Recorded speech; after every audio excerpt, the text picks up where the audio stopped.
Hello दोस्तों, नमस्कार। मैं अंकुश आपका स्वागत करता हूं आंसू A2 एकेडमी में। तो आज हम जेक द्वारा जारी टर्म 1 के मॉडल पेपर का सॉल्यूशन देखेंगे। तो आज हम लोग शुरू करते हैं गणित सेट 1 का सॉल्यूशन। प्रश्न शुरू करने से पहले हम आपको आवश्यक निर्देश के बारे में बता देते हैं कि सभी प्रश्न अनिवार्य रहेंगे। प्रश्नों की कुल संख्या 40 रहेगी। प्रत्येक प्रश्न 1 अंक का रहेगा। प्रत्येक प्रश्न के लिए 4 विकल्प दिए हैं। इनमें से एक सही विकल्प का चयन करना है तथा अंतिम निर्देश है गलत उत्तर के लिए कोई अंक नहीं काटा जाएगा, अर्थात नेगेटिव मार्किंग नहीं रहेगा। तो चलिए शुरू करते हैं। आज का पहला प्रश्न है 120 को अभाज्य गुणनखंड के गुणनफल के रूप में लिखा जा सकता है। तो 120 को अभाज्य गुणनखंड के गुणनफल के रूप में इस प्रकार से लिखा जा सकता है। सबसे पहले 120 को 2 से लगाएंगे जो अभाज्य संख्या है। तो 2 से भाग लगाने के बाद 60 बार ने 120 कट जाता है। उसके बाद फिर से हम 2 से लगाएंगे तो 30 आएगा और फिर हम 30 को 2 से जब लगाते हैं तो 15 प्राप्त होता है। 15 2 से भाग नहीं लगती है तो हम इसे 3 से लगाते हैं तो 5 तिया 15 होता है। अब 5 को 5 से भाग देने पर भागफल 1 प्राप्त होता है, अर्थात हम 120 को 2 गुने 2 गुने 2 गुने 3 गुने 5 के रूप में लिख सकते हैं। अर्थात मेरा ऑप्शन ए सही है। 2 इंटू 2 इंटू 2 इंटू 3 इंटू 5 जो 120 का अभाज्य गुणनखंड है। अगला प्रश्न है 306 तथा 657 का महत्तम समापवर्तक 9 दिया है।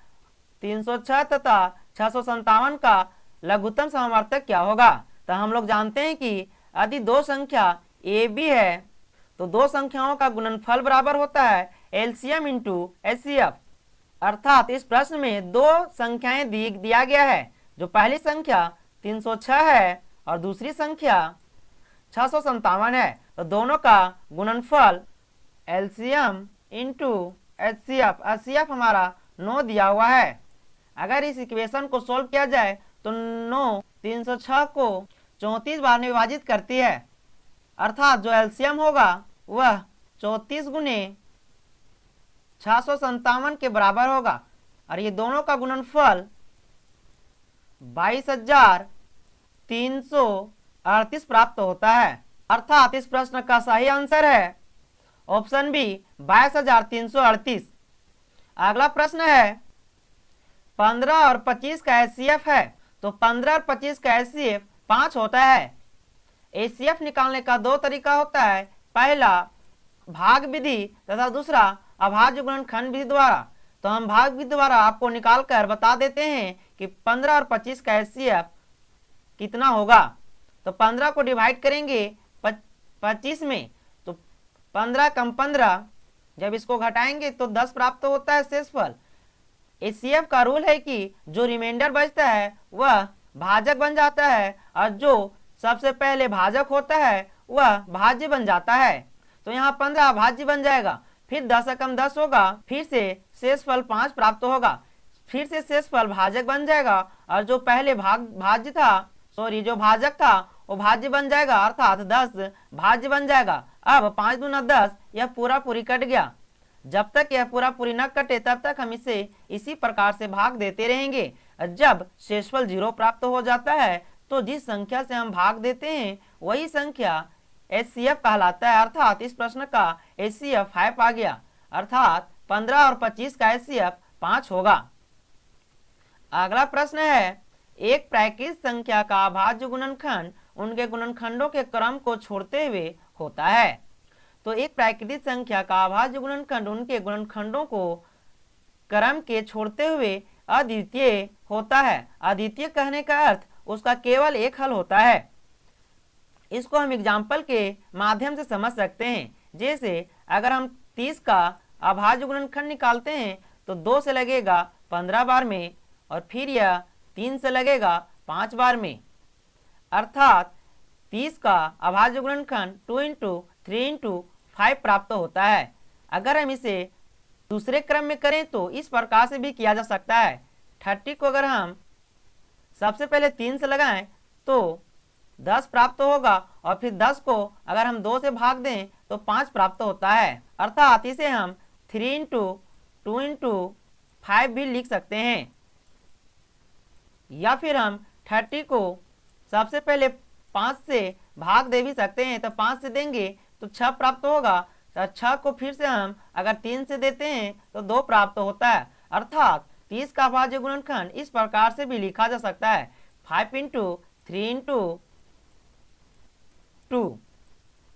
अर्थात कहने का मतलब ये है कि किसी भी प्राकृतिक संख्या का अभाज्य गुणनखंड निकालने का क्रम अलग अलग हो सकता है, लेकिन जो संख्याएं प्राप्त होती है वो एक ही संख्या होती है। जैसे में यहाँ पे 5 है, यहाँ पे भी 5 है, और यहाँ पे भी 5 है। इसी प्रकार यहाँ पे 2 है, यहाँ पे भी 2 है, और यहाँ पे भी 2 है, यहाँ पे भी 3 है, यहाँ पे भी 3 है, और यहाँ पे भी 3 है। अर्थात इसका जो हल होगा अद्वितीय होगा, लेकिन इसका जो क्रम है वो अलग अलग है, देख सकते हैं आप।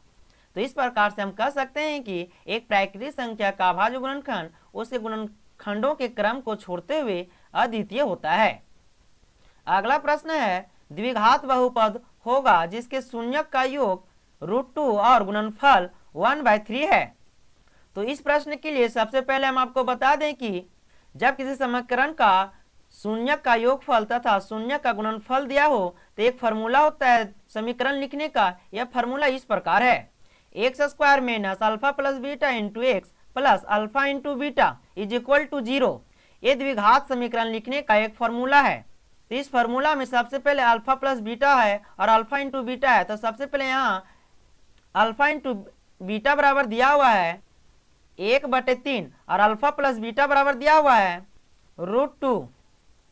अब हम अल्फा प्लस बीटा का और अल्फा इंटू बीटा का इस समीकरण में वैल्यू पुट करते हैं तो हमें इस प्रकार से प्राप्त होगा, x square alpha plus beta का वैल्यू √2 है, तो हम यहाँ पे √2 बैठा देते हैं into x plus alpha into beta का वैल्यू 1/3 है, तो 1/3 यहाँ पे पुट करते हैं इज इक्वल टू 0।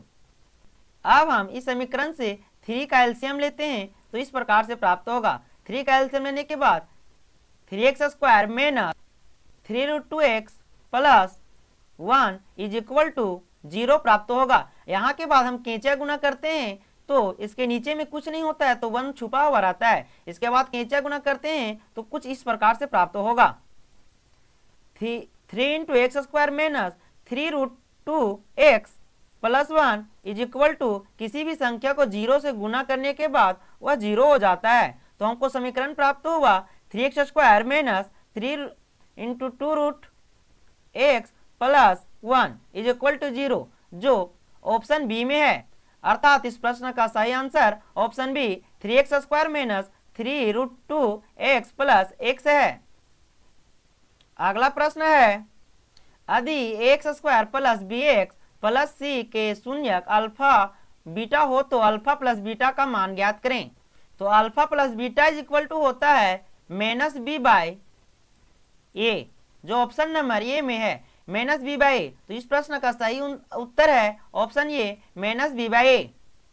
अगला प्रश्न है, किसी बहुपद px के लिए ग्राफ आकृति में दिया गया है, बहुपद के शून्यकों की संख्या क्या होगी। तो हमें प्रश्न में px का मान पूछा है, तो px इसे बोलते हैं px जो वर्टिकली दिखाई दे रहा है, जो हॉरिजेंटली दिखाई दे रहा है, कि जो पड़ी रेखा होती है उसी को बोलते हैं हम लोग px, और जो खड़ी रेखा होती है उसे बोलते हैं py। तो px को जितना बार रेखा काटेगी वही px का वैल्यू होता है। तो इस फिगर में px को जो लाइन है वो एक बार भी नहीं काट रही है, अर्थात जो px का वैल्यू है वह 0 प्राप्त होगा। अर्थात इस प्रश्न का सही आंसर है 0, ऑप्शन ए। अगला प्रश्न है, समीकरण युग्म a1x plus b1y plus c1 is equal to 0 तथा a2x plus b2y plus c2 is equal to 0 में यदि a1 by a2 is equal to b1 by b2 does not equal to c1 by c2 हो तो समीकरण का युग्म होता है। तो इस स्थिति में समीकरण का जो रेखाएं होती है वो समांतर होती है, समांतर कहने का अर्थ होता है इसका कोई हल नहीं होता है, क्योंकि वह कोई भी बिंदु पर एक दूसरे को प्रतिच्छेद नहीं करती है। इसी कारण से इसका कोई हल नहीं होता है। अर्थात इस प्रश्न का सही आंसर है ऑप्शन सी, कोई हल नहीं होगा। आइए अगर हमें प्रश्न में a1/a2 is not equal to b1/b2 दिया रहता है तो इस प्रकार का समीकरण जो होता है वह एक दूसरे को प्रतिच्छेद करती है, और जब एक दूसरे को प्रतिच्छेद करती है तो इसका केवल और केवल एक ही हल होता है, जिसे हम लोग अद्वितीय हल के नाम से भी जानते हैं। अगला प्रश्न है समीकरण युग्म 2x - 3y = 0 तथा 3x + 4y + 20 = 0 द्वारा निरूपित सरल रेखाएं होती है। तो इस समीकरण में सबसे पहले हम a1 a2 b1 b2 c1 c2 ज्ञात करते हैं। तो a1 = 2 दिया हुआ है, b1 = -3 और c1 बराबर 0 दिया हुआ है, और a2 जो समीकरण 2 से प्राप्त होगा इस समीकरण से, तो a2 बराबर 3 दिया हुआ है और b2 बराबर 4 दिया हुआ है, तथा c2 = 20 दिया हुआ है। तो हम सबसे पहले a1/a2 फाइंड करते हैं। तो a1/a2 2/3 प्राप्त होगा। उसके बाद हम लोग b1/b2 फाइंड करते हैं। तो b1/b2 -3/4 प्राप्त होगा, जो दोनों बराबर नहीं है। अर्थात हम कह सकते हैं कि a1/a2 does not equal to b1/b2, और दोनों का अनुपात जब बराबर नहीं होता है तो समीकरण का जो रेखा होती है वो एक दूसरे को प्रतिच्छेद करती है। अर्थात इस प्रश्न का सही आंसर है ऑप्शन बी, प्रतिच्छेद करती है।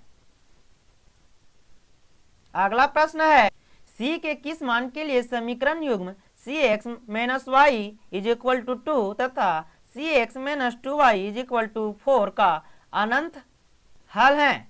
अनंत हल कहने का अर्थ होता है कि दोनों ही रेखाएं एक दूसरे के संपाती हो, अर्थात a1/a2 = b1/b2 = c1/c2 हो, तो ही इस समीकरण का अनेक हल प्राप्त होते हैं। तो सबसे पहले हम इस इक्वेशन में a1 a2 b1 b2 और c1 c2 फाइंड करते हैं। तो a1 बराबर c है, b1 बराबर -1 और c1 बराबर 2 है, और a2 बराबर 6 और b2 बराबर -2 और c2 बराबर 4 है। तो अब हम a1/a2 = b1/b2 ज्ञात करते हैं। तो a1 का वैल्यू c तथा a2 का वैल्यू 6 है, = b1 का वैल्यू 3। अर्थात इस प्रश्न का सही आंसर है ऑप्शन ए, c = 3 होगा। अगला प्रश्न है समीकरण युग्म 2x - y = 5 और 3x + 2y = 4 का हल क्या होगा। तो आपको बता दें कि इस प्रकार के समीकरण को सॉल्व करने के 3 तरीके हैं, लेकिन जब तक 2 तरीका का चर्चा न करें तो हम लोग विलोपन विधि से इसे सॉल्व करेंगे, जो आसान विधि माना जाता है। तो सबसे पहले इक्वेशन लिखते हैं, इसे हम समीकरण 1 और इसे हम समीकरण 2 मान लेते हैं। तो समीकरण 1 2x - y = 5 और समीकरण 2 3x + 2y = 4 है।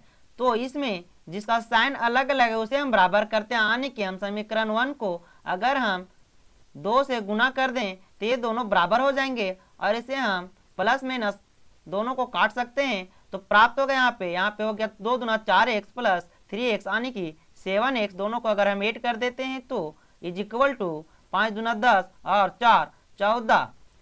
तो ये 7 से कटेगा 2 बार में, 7 दूना 14। तो यहाँ से x का वैल्यू जो फाइंड हो गया है वो 2 हो गया है, यानी x का वैल्यू 2 आ गया। जो x का वैल्यू यहाँ पे 2 आ गया वो हम किसी भी समीकरण में बैठा सकते हैं, या फिर समीकरण 1 में या समीकरण 2 में। तो अगर हम समीकरण 1 में x का मान बैठाते हैं तो जो मेरा समीकरण 1 है 2x - y = 5, अगर हम x के स्थान पर 2 बैठाते हैं तो 2 दूना 4 -y = 5।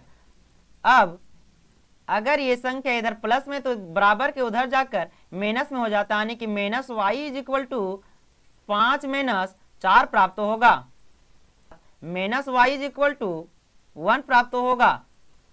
अर्थात हम y = -1 प्राप्त होगा। अर्थात x बराबर 2 और y बराबर -1 अब प्राप्त हुआ, जो ऑप्शन ए में है, यानी 11 का ऑप्शन ये सही है। x बराबर 2 और y बराबर -1 होगा।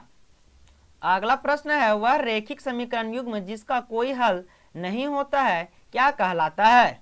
तो जिस समीकरण का कोई हल नहीं होता है वह असंगत कहलाता है, और जिसका कम से कम एक हल भी या अनेक हल होते हैं वह संगत कहलाते हैं। अर्थात इस प्रश्न का सही आंसर है बी, असंगत। अगला प्रश्न है, समीकरण युग्म x + y = 9 और x - y = 1 का हल है। तो हम इसमें भी इसे समीकरण 1 मानते हैं और इसे समीकरण 2 मानते हैं। अब समीकरण 1 और 2 से, ये रहा समीकरण 1 और ये समीकरण 2, देखिए यहाँ पे दोनों ही साइन अलग अलग हैं और इनका कोफिशिएंट भी इक्वल है, तो हम इसे सीधा ऐड कर दें और ऐड करने के बाद प्लस माइनस कट जाता है और यहाँ पे प्राप्त होगा x को जोड़ेंगे तो 2x प्राप्त होता है, और इधर 9 और 1 10 होगा। अब इसे हम 2 से काट सकते हैं तो 2 से 5 बार में कट जाएगा, अर्थात x का जो वैल्यू आया वो 5 आ गया। अब ये x का वैल्यू समीकरण 1 या समीकरण 2 में बैठाने पर, तो हम x का वैल्यू समीकरण 1 में पुट करते हैं तो इस प्रकार से प्राप्त होगा 5 + y = 9। अब ये संख्या अगर इधर प्लस में है तो इक्वल के उस तरफ जाकर यह माइनस में बन जाता है, अर्थात y = 9 - 5 होगा। अब अगर 9 में 5 घटाया जाए तो 4 प्राप्त होता है, अर्थात x का वैल्यू 5 और y का वैल्यू 4 प्राप्त हुआ, अर्थात इसका सही आंसर है ऑप्शन सी, 5 और 4। अगला प्रश्न है, निम्नलिखित में कौन सा द्विघात समीकरण है? तो आपको बता दें कि द्विघात समीकरण उस समीकरण को कहते हैं जिस समीकरण का अधिकतम पावर 2 होता है, उस समीकरण को द्विघात समीकरण कहते हैं। तो इसे हम बारी बारी से चेक करेंगे। जो पहला में देखिए, अगर इधर भी गुना करिएगा तो x² और इधर भी x², दोनों प्लस में है, अर्थात यहाँ पे कट जाएगा x², तो ये द्विघात समीकरण नहीं हुआ। इसी प्रकार यहाँ पे भी द्विघात समीकरण नहीं होगा, क्योंकि यहाँ पे इसका होल स्क्वायर तोड़िएगा तो ये भी x², यहाँ पे भी x², दोनों कट जाएंगे। लेकिन यहाँ पे आइए तो इधर तो x² आएगा, लेकिन इधर x² प्राप्त नहीं होगा, अर्थात जो ऑप्शन सी है ये x द्विघात समीकरण के रूप में आएगा। यहाँ पे आते हैं ऑप्शन डी। ऑप्शन डी में भी देखिए x² + 3x + 1 = x - 2। यहाँ पे x² दूसरे तरफ नहीं है, अर्थात जो x² है वो रह जाएगा, अर्थात इसका सही आंसर सी और डी दोनों ही हो जाएंगे। अगला प्रश्न है, यदि विविधकर d 0 से बड़ा हो तो मूल होंगे। तो यदि d 0 से बड़ा हो तो वास्तविक और अलग अलग मान प्राप्त होंगे, अर्थात इसका सही आंसर है ऑप्शन ए, वास्तविक और भिन्न। और यदि d का वैल्यू 0 के बराबर प्राप्त होता है तो वह उसका मान वास्तविक तथा समान प्राप्त होता है। लेकिन अगर d का मान 0 से छोटा प्राप्त हो तो उसका जो मान होता है वह वास्तविक संख्या नहीं होता है, वह संख्या काल्पनिक होती है। द्विघात समीकरण x² + x - 1 = 0 के मूल की प्रकृति ज्ञात कीजिए। तो मूल का प्रकृति ज्ञात करने के लिए हमें d फाइंड करना होता है। तो d निकालने के लिए सबसे पहले हम a, b और c निकालेंगे। तो ये बराबर जो a होता है उस x² का कोफिशिएंट होता है। तो यहाँ पे x² का कोफिशिएंट 1 है, यानी कि गुणांक x² का 1 है, और b जो x का गुणांक होता है वह b होता है, तो x का गुणांक यहाँ पे 1 है, और जो जिसके साथ x नहीं लगाता है वह c का वैल्यू होता है, अर्थात यहाँ पे c का वैल्यू -1 है। तो हम लोग जानते हैं कि d = होता है b² - 4ac, अर्थात b का वैल्यू 1 दिया है, 1 का स्क्वायर -4 इंटू a का वैल्यू 1 दिया हुआ है इंटू c का वैल्यू -1 है। तो इसको हम पुट करते हैं और सॉल्व करते हैं तो हमें इस प्रकार से प्राप्त होगा, 1 का स्क्वायर 1 होगा, माइनस माइनस प्लस हो जाता है, और 4 को 1 से गुना करने के बाद 4 आएगा, अर्थात 1 + 4 = 5 होता है। अर्थात जो d का वैल्यू है वो 0 से बड़ा प्राप्त हुआ, और हम जानते हैं कि अगर d का वैल्यू 0 से बड़ा होता है तो उसका जो अस्तित्व होता है, जो मूल का प्रकृति होता है, वह वास्तविक तथा असामान्य होता है। अर्थात इस प्रश्न का सही आंसर ऑप्शन बी, वास्तविक तथा असमान है। A X square plus B X plus C is equal to 0 के दो भिन्न वास्तविक मूल होंगे यदि आपका प्रश्न में दो भिन्न वास्तविक मूल के बारे में बात किया है, अर्थात जो d का वैल्यू होगा वो 0 से बड़ा होगा। और हम लोग जानते हैं कि d इज इक्वल टू होता है में बी स्क्वायर माइनस 4ac। तो यहाँ पे जो बी स्क्वायर माइनस 4ac है वो बड़ा होगा 0 से। तो ऑप्शन नंबर सी इसमें सही है, बी स्क्वायर माइनस 4ac 0 से बड़ा होगा। तो जो इस समीकरण का जो मूल प्राप्त होंगे वह वास्तविक तथा भिन्न होंगे। अगला प्रश्न है द्विघात समीकरण x square minus x plus 3 is equal to 0 का विविध कर क्या होगा। विविध कर अर्थात डी का वैल्यू हमें फाइंड करना है। यहाँ से सबसे पहले हम लोग ए और बी और सी ज्ञात करते हैं। तो ए बराबर होता है जो एक्स स्क्वायर का गुणांक रहता है, तो एक्स स्क्वायर का गुणांक यहाँ पे 1 है तथा बी का गुणांक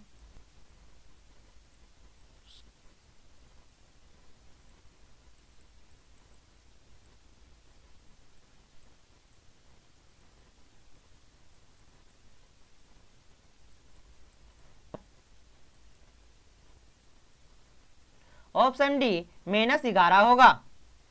अदित द्विघात समीकरण x square minus 4x plus के बराबर 0 का मूल्य समान हो तो k का मान ज्ञात करें। मूल समान होने का अर्थ है कि d बराबर जो आएगा वह 0 होता है तो ही मूल का जो अस्तित्व होता है वो समान होता है। तो हम d फाइंड करने से पहले यहाँ पे a और b का वैल्यू निकाल लेते हैं। तो a बराबर 1 दिया हुआ है तथा b बराबर -4 और c बराबर k है। तो हम लोग जानते हैं कि मूल्य समान होने का अर्थ है कि d बराबर 0, तो d बराबर बी स्क्वायर माइनस 4ac होता है। तो b का वैल्यू यहाँ पे -4 दिया हुआ है, यानी कि -4 का स्क्वायर माइनस 4a का वैल्यू 1 दिया हुआ है तथा c का वैल्यू k है। -4 का स्क्वायर 16 होगा, माइनस 4 को 1 से गुना करेंगे तो 4 होगा और k से गुना करेंगे तो 4k हो जाएगा इज इक्वल टू 0। अब एक -4 के इधर माइनस में है, अब उधर जाकर ये प्लस में हो जाएगा। 16 इज इक्वल टू 4k। अब इसे हम 4 चौक 16 काट सकते हैं, तो 4 चौक 16 कट गया, यानी कि k का जो वैल्यू प्राप्त हुआ हमें वह k बराबर 4 प्राप्त हुआ, अर्थात k का वैल्यू जो आएगा वो 4 आएगा। तो इस समीकरण में k का वैल्यू 4 प्राप्त होता है, यानी ऑप्शन ये। द्विघात समीकरण x square minus 5x plus 6 बराबर 0 मूल ज्ञात करना है इसे। तो हम इसे गुणनखंड के रूप में तोड़ते हैं। गुणनखंड का अर्थ होता है कि ये दोनों को गुणा करने के बाद इस संख्या को ऐसा तोड़ा जाए कि जोड़ने और घटाने पर बीच वाला आ जाए। तो 6x स्क्वायर को अगर हम -2x इंटू -3x के रूप में लिखें तो जब इसको गुना करेंगे तो 2 या 6x स्क्वायर, और जब इसको जोड़ेंगे तो माइनस माइनस प्लस जुड़ता है तो 3 2 5 हो जाएगा और 5x आ गया। तो यहाँ पे आप कॉमन लेने की बारी, तो यहाँ से दोनों से कॉमन x निकल रहा है तो x कॉमन निकाले तो यहाँ पे x बचा, और यहाँ पे x कॉमन लिए तो यहाँ पे 2 प्राप्त होता है। इसी प्रकार यहाँ पे -3 कॉमन ले तो यहाँ पे x मिलेगा और यहाँ पे -2 प्राप्त होगा इज इक्वल टू 0। अब फिर से हमको x -2 कॉमन दिख रहा है, तो x -2 अगर कॉमन ले लें तो x -2 को कॉमन निकाल लेते हैं, तो यहाँ पे x प्राप्त होता है और यहाँ पे -3 बचता है। अब हम यहाँ के बाद दोनों को सेपरेट करके 0 करेंगे तो x -2 इज इक्वल टू 0 और इधर x -3 इज इक्वल टू 0 होगा। अब यहाँ के बाद इधर माइनस में है तो उधर जाकर प्लस में हो जाएगा, अर्थात x बराबर यहाँ से 2 प्राप्त हुआ। इसी प्रकार यहाँ पे ये भी माइनस में है 3 तो उधर जाकर ये भी प्लस में हो जाएगा, अर्थात यहाँ से x का वैल्यू 3 प्राप्त हुआ, अर्थात x का वैल्यू 2 आए हैं, 2 और 3। तो इस प्रश्न का सही उत्तर है ऑप्शन बी 2 और 3। निम्नलिखित में कौन एपी में है। तो एपी में वह सीरीज होता है जिसका जो सार्व अंतर होता है वो बराबर हो। तो यहाँ पे देखिए, यहाँ पे अगर हम इसको घटाते हैं तो 2 प्राप्त होता है, लेकिन ये दोनों को घटाते हैं तो 4 प्राप्त होता है। तो ये सार्व अंतर इसका बराबर नहीं, अर्थात ये एपी में नहीं है। यहाँ पे देखते हैं तो यहाँ पे इसको घटाने के बाद 2 प्राप्त होता है, और इसको भी घटाते हैं, 5 में 2 घटाएंगे तो भी 2 प्राप्त होगा। इसी प्रकार 7 में अगर 5 घटाते हैं तो भी 2 प्राप्त होता है, अर्थात जो इसका सार्व अंतर है वो बराबर है। अर्थात हम कह सकते हैं कि इसका सही आंसर ऑप्शन बी है। अगला प्रश्न है AP 2 7 12 का 10वां पद क्या होगा। तो सबसे पहले हम लोग a बराबर फाइंड करते हैं। a बराबर प्रथम पद, तो यहाँ पे प्रथम पद है 2 और सार्वंतर यानी कि d बराबर है, अगर हम 7 में 2 घटाएं तो 5 प्राप्त होगा, यानी कि सार्वंतर 5 है। और यहाँ पे बता दें आपको, जिसके साथ वहां लगा रहता है वो n का वैल्यू आता है, अर्थात यहाँ पे n का वैल्यू 10 है, यानी हमें 10वां पद निकालना है। तो हम लोग जानते हैं कि ये 10 बराबर होता है a प्लस 9d। तो यहाँ पे a का वैल्यू हमको पता है 2 प्लस 9 इंटू डी का वैल्यू भी हमको पता है, d का वैल्यू 5 है। तो यहाँ पे 5 रखने के बाद यहाँ पे प्राप्त होगा 2 प्लस 9 पचे 45। अब 45 में अगर हम 2 जोड़ देते हैं तो हमें प्राप्त होगा 47, यानी कि जो इस सीरीज का है 10वां पद वो 47 होगा, यानी अर्थात ऑप्शन सी इसका राइट आंसर है 47। अगला प्रश्न है 2 अंकों वाली कितनी संख्याएं 3 से विभाजित है। तो 2 अंकों वाली सबसे हम छोटी संख्या निकाल लेते हैं जो 3 से विभाजित है। तो सबसे छोटी संख्या जो 2 अंकों की है और ये 3 से विभाजित है वो 12 है। इसी प्रकार इसका अगला 15 होगा, इसी प्रकार इसे आगे 18 होगा। और जो सबसे हम बड़ी निकाल लेते हैं 2 अंक की जो 3 से विभाजित है, तो 99 जो 2 अंक की बड़ी संख्या है तथा 3 से भी विभाजित है, अर्थात यहाँ पे a का वैल्यू 12, d का वैल्यू 3 एंड an का वैल्यू 99 दिया हुआ है। तो हमें n का वैल्यू फाइंड करना है। तो हम लोग जानते हैं कि an बराबर होता है a plus n minus 1 into, तो यहाँ पे n का वैल्यू 99 बैठाते हैं, तो 99 इज इक्वल टू a का वैल्यू 12 प्लस n का वैल्यू हमें फाइंड करना है। तो हम n को इसी प्रकार से छोड़ देते हैं, n माइनस 1 इंटू डी का वैल्यू हमें पता है 3। अब ये प्लस में इधर माइनस में हो जाएगा, तो हमें इस प्रकार से प्राप्त होगा, यानी कि 99 में अगर 12 घटाएं तो हमें 87 प्राप्त होता है। अब बराबर n माइनस 1 इंटू 3, ये अगर हम इसे 3 से काटते हैं तो 29 बार में ये कट जाता है। अब n minus 1 is equal to 29 है। अब ये जो माइनस में इधर है उधर जाकर ये प्लस में हो जाता है, तो 29 प्लस 1 यानी कि इसका जो आंसर आएगा वो 30, यानी कि ए का वैल्यू जो हमें प्राप्त हुआ है वो 30 प्राप्त हुआ है, अर्थात ऑप्शन इसका बी सही होगा 30। अगला प्रश्न है 0 और 50 के बीच कितनी विषम संख्याओं का योग क्या होगा। तो 0 और 50 के बीच हम सबसे पहले विषम संख्या लिखते हैं। तो 0 के बाद 1 विषम संख्या है, उसके बाद 3 विषम संख्या है, उसके बाद 5 विषम संख्या है, और सबसे बड़ी 50 के बीच लिखते हैं तो इसका सबसे बड़ी संख्या आ जाएगा 49 जो विषम संख्या है। तो इसी प्रकार यहाँ पे भी a बराबर 1 दिया हुआ है तथा d बराबर 2 दिया हुआ है और an बराबर 50 है।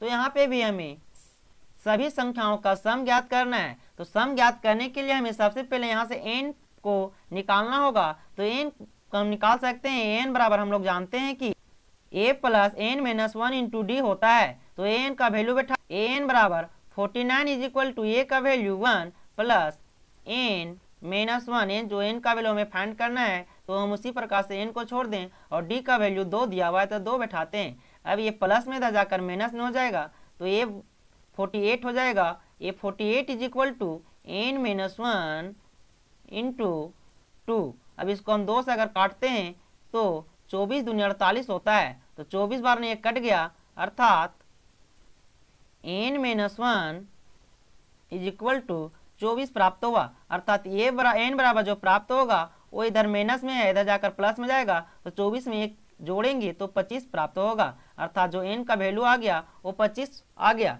तो हम लोग जानते हैं फॉर्मूला एसएन बराबर होता है n/2 into A plus A N. तो यहाँ पे n का वैल्यू दिया हुआ है 25, तो पुट करते हैं n बराबर 25/2 और ए का वैल्यू 1 दिया हुआ है प्लस an का वैल्यू 49 दिया हुआ है।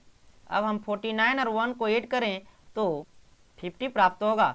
50 को अगर 2 से हम कट करें तो 25 बार में ये कट जाएगा, यानी कि हमें प्राप्त होगा 25 गुने 25, और 25 गुने 25 को अगर हम गुना करें तो 625 प्राप्त होता है। अर्थात इस प्रश्न का सही आंसर है ऑप्शन सी 625। अगला प्रश्न है सभी वृत्त होते हैं तो सभी वृत्त समरूप होते हैं।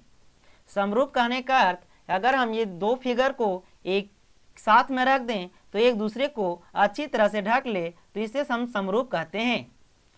समरूप का अर्थ होता है कि दोनों का जो आकार है वह एक जैसा हो और जो उसका भुजा का अनुपात होगा वो बराबर होता है, उस आकृति को हम लोग समरूप कहते हैं। अर्थात सभी वृत्त समरूप होते हैं, इसी प्रकार सभी वर्ग समरूप होते हैं, इसी प्रकार सभी समबाहु त्रिभुज आपस में समरूप होते हैं। अगला प्रश्न है आकृति में DE पैरेलल BC अर्थात DE पैरेलल BC है और DB बराबर 2 दिया हुआ है, DB बराबर 2 सेंटीमीटर और AE बराबर 1.5 सेंटीमीटर और EC बराबर 3 सेंटीमीटर दिया हुआ है। तो हमें AD का मान ज्ञात करना है। तो हम लोग जानते हैं कि थेल्स परिमेय बराबर होता है कि AD बटे DB बराबर AE अपॉन EC। यहाँ AD का वैल्यू ज्ञात करना है तो AD का AD ही रहने देते हैं बटे DB का वैल्यू 2 दिया हुआ है तो 2 बैठाते हैं इज इक्वल टू AE का वैल्यू 1.5 दिया हुआ है तो यहाँ पे 1.5 बैठाते हैं और EC का वैल्यू 3 दिया हुआ है। तो इसको हम काटते हैं तो ये 2 बार कट जाता है और ये 2 आपस में 1 बार कट गया तो AD बराबर जो प्राप्त होता है हमें वह 1 आ गया, AD बराबर 1। तो इस प्रश्न का सही आंसर है ऑप्शन डी 1 सेंटीमीटर। अगला प्रश्न है यदि दो त्रिभुज के संगत कोण बराबर हो तो ये त्रिभुज समरूप होते हैं, इस कसौटी को किस नाम से जाना जाता है। तो यदि दो त्रिभुज के संगत कोण बराबर होते हैं तो उसे हम एंगल्स समरूपता के नियम से समरूप त्रिभुज कह सकते हैं। अर्थात इस प्रश्न का सही आंसर है ऑप्शन सी एंगल। अगला प्रश्न है त्रिभुज ABC तथा त्रिभुज PQR के लिए कौन सा कथन सत्य है।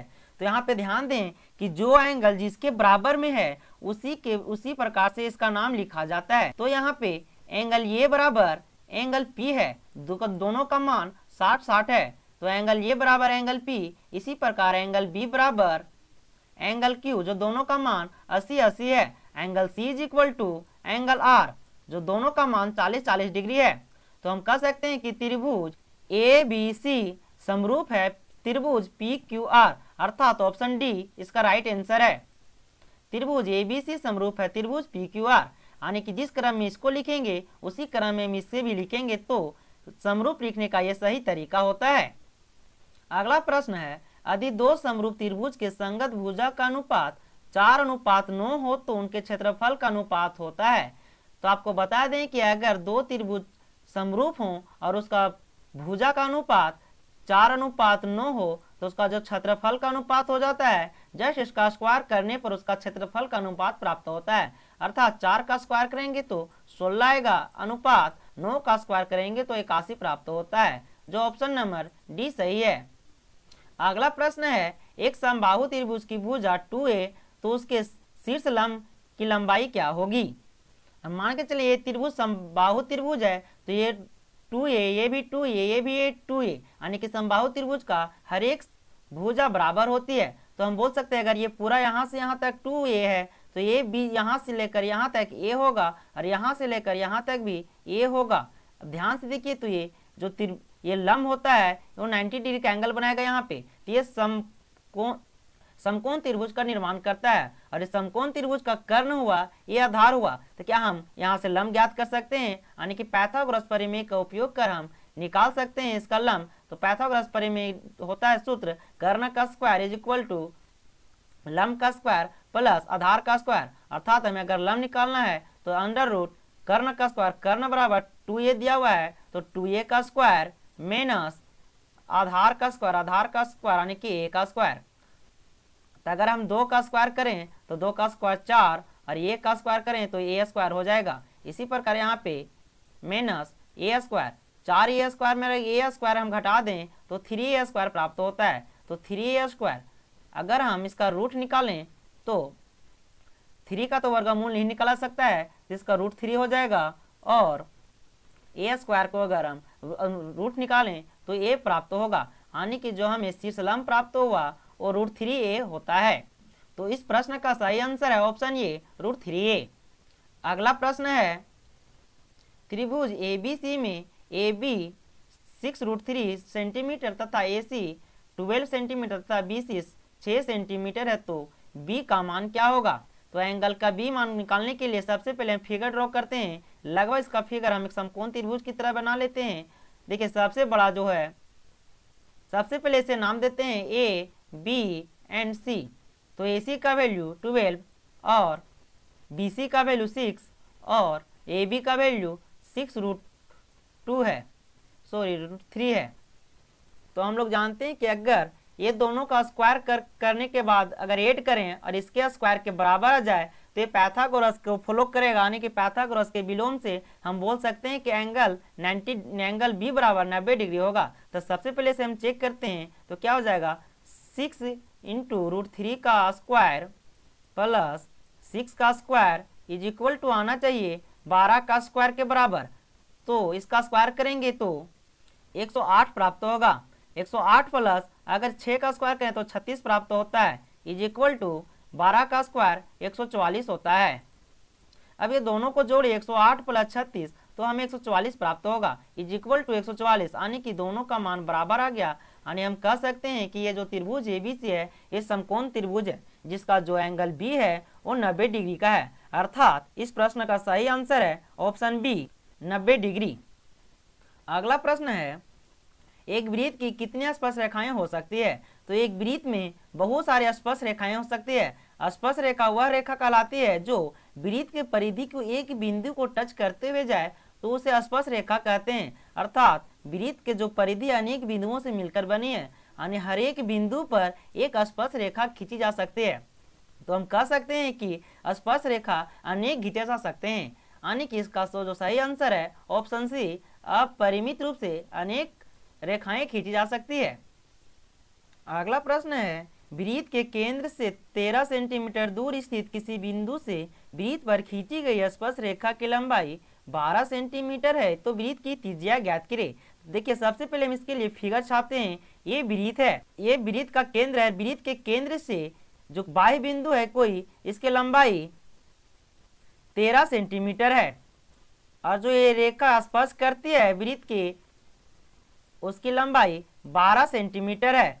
और हम लोग को पता है कि वृत्त का जो त्रिज्या है स्पर्श बिंदु पर 90 डिग्री का एंगल बनाती है, यानी कि अगर ये 90 डिग्री तो ये समकोण त्रिभुज का निर्माण किया। जो इसका जो सामने वाला जो 90 डिग्री के जो सामने वाला होता है वह उसका कर्ण कहलाता है। तो हम पाइथागोरस परिमेय से हम निकाल सकते हैं इसका वैल्यू। इसका नाम देते हैं O, P और Q। यहाँ से हम पाइथागोरस परिमेय लगाकर PO का मान ज्ञात कर सकते हैं। तो कर्ण का स्क्वायर यानी कि 13 का स्क्वायर माइनस 12 का स्क्वायर, तो 13 का स्क्वायर 169 होता है और 12 का स्क्वायर 144 होता है। जब 25 प्राप्त होता है और 25 का वर्गमूल 5 होता है, अर्थात जो त्रिज्या निकल गया वृत्त का वो 5 सेंटीमीटर हो गया, यानी कि इसका ऑप्शन नंबर बी सही है 5 सेंटीमीटर। अगला प्रश्न है एक बिंदु Q से एक वृत्त पर स्पर्श रेखा की लंबाई 24 सेंटीमीटर तथा Q के केंद्र से दूरी 25 सेंटीमीटर है, तो वृत्त की त्रिज्या ज्ञात कीजिए। बिल्कुल जस्ट इससे पहले वाले प्रश्न जैसा ही यह प्रश्न है, इसे हम बनाते हैं। ये वृत्त रहा, वृत्त का ये केंद्र है और केंद्र से बिंदु Q की दूरी 25 सेंटीमीटर है और जो स्पर्श रेखा की लंबाई है वो 24 सेंटीमीटर है। इसको हम मिला दें तो ये त्रिज्या होती है। त्रिज्या वृत्त के स्पर्श बिंदु पर ये लंब होती है, यानी कि ये 90 डिग्री है, तो ये समकोण त्रिभुज बना। समकोण त्रिभुज में हम इसका मान ज्ञात कर सकते हैं। इसका नाम देते हैं Q, O एंड P।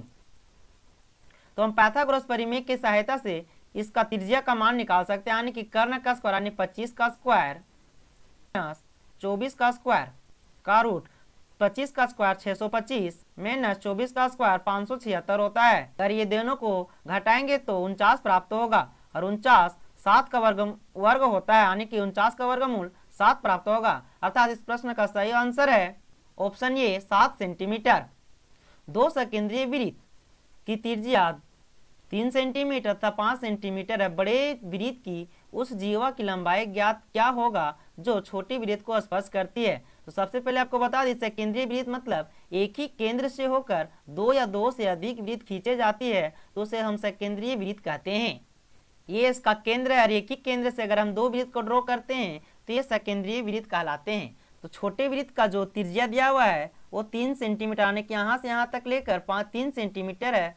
और अगर इसमें स्पर्श रेखा खींचें तो स्पर्श रेखा कुछ इस प्रकार से खींची जा सकती है। और जो बड़े वृत्त का त्रिज्या है यानी कि अर्थात यहाँ से लेकर यहाँ तक की दूरी है ये 5 सेंटीमीटर। तो ये जो हम लोग जानते हैं कि वृत्त का त्रिज्या वृत्त के स्पर्श बिंदु पर 90 डिग्री का कोण बनाती है। तो ये 90 डिग्री अर्थात ये समकोण त्रिभुज का निर्माण किया। तो हम पाइथागोरस परिमेय से आधार का लंबाई निकाल सकते हैं यानी कि कर्ण का स्क्वायर माइनस लंब का स्क्वायर, लंब बराबर 3 दिया हुआ है 3 का स्क्वायर इसका रूट। तो 5 का स्क्वायर 25 माइनस 3 का स्क्वायर 9 का रूट। ये दोनों को घटाते हैं तो 16 प्राप्त होगा। 16 का वर्गमूल 4 होता है अर्थात जो इसकी लंबाई है यहाँ से लेकर यहाँ तक वो 4 हो गया। अब 4 इधर और इसका अगर इधर भी उसी प्रकार करें तो 4 इधर प्राप्त होगा यानी कि इसका जो कुल लंबाई है 4 + 4 यानी कि 8 प्राप्त होगा। तो इस प्रश्न का सही आंसर है ऑप्शन ए 8 सेंटीमीटर। अगला प्रश्न है थीटा केंद्र दिए कोण और आर त्रिज्या वाले त्रिज्या खंड का क्षेत्रफल क्या होता है। तो थीटा केंद्रीय कोण और आर त्रिज्या खंड वाले त्रिज्या खंड का क्षेत्रफल थीटा बटे 360 इंटू पाई आर स्क्वायर होता है अर्थात इसका सही आंसर ऑप्शन बी। अगला प्रश्न है वृत्त की सबसे बड़ी जीवा को क्या कहते हैं। तो वृत्त की सबसे बड़ी जीवा को व्यास कहते हैं।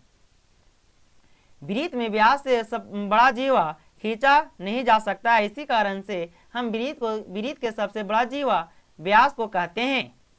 अगला प्रश्न है आर त्रिज्या वाले वृत्त के उस चाप की लंबाई क्या होगी जो केंद्र पर थीटा कोण अंतरित करती है। तो थीटा कोण वाले वृत्त के चाप की लंबाई बराबर होती है थीटा बटे 360 इंटू 2 पाई आर अर्थात इस प्रश्न का सही आंसर है ऑप्शन सी थीटा बटे 360 इंटू 2 पाई आर। अगला प्रश्न है 6 सेंटीमीटर त्रिज्या वाले वृत्त के त्रिज्या खंड का क्षेत्रफल क्या होगा जो केंद्र पर 60 डिग्री कोण अंतरित करती है। तो हम लोग त्रिज्या खंड बराबर फॉर्मूला जानते हैं थीटा बटे 360 इंटू पाई आर स्क्वायर। तो यहाँ पे थीटा का वैल्यू 60 डिग्री दिया हुआ है तो 60 डिग्री बटे 360 डिग्री प्लस पाई का वैल्यू 22/7 होता है और आर का वैल्यू 6 दिया हुआ है तो 6 गुने 6 यहाँ से 0 से 0 कैंसिल हो गया और 6 छक 36 होता है तो ये 36 कट गया तो यहाँ पे बचा 22 गुने 6 और ये दोनों को गुना करेंगे तो 132/7 प्राप्त होगा यानी इस प्रश्न का सही आंसर है ऑप्शन ए 132/7 सेंटीमीटर स्क्वायर। अगला प्रश्न है और आज का अंतिम प्रश्न है एक घोड़ा एक मैदान में 7 मीटर लंबी रस्सी से बांधा गया है, उस भाग का क्षेत्रफल क्या होगा जहां घोड़ा घास चर सकता है। तो आपको बता दें कि अगर एक कील की सहायता से अगर कोई घोड़ा बांधा गया जिसकी रस्सी की लंबाई 7 मीटर है तो यह घोड़ा इसके चारों तरफ घूर सकता है यानी कि इसका सर्कल का निर्माण कर लेगा। इसका रेडियस होगा 7 मीटर यानी कि त्रिज्या की लंबाई होगी 7 मीटर और जो घोड़े द्वारा चरा गया घास है उसका क्षेत्रफल यानी कि जो इस वृत्त के अंदर जो भाग है उसका ही क्षेत्रफल पूछ रहा है यानी कि वृत्त का क्षेत्रफल ज्ञात करना है। तो वृत्त का क्षेत्रफल बराबर होता है पाई आर स्क्वायर यानी कि पाई का वैल्यू 22/7 इंटू आर का वैल्यू यहाँ पे 7 दिया हुआ है तो 7 का स्क्वायर यानी कि 7 गुने 7 एक 7 से 7 कैंसल और 22 सत्ते 154 होता है तो 154 मीटर स्क्वायर अर्थात इस प्रश्न का सही आंसर है ऑप्शन डी 154 मीटर स्क्वायर। तो आज का वीडियो यहीं पे समाप्त होता है तो मिलते हैं नेक्स्ट वीडियो में नेक्स्ट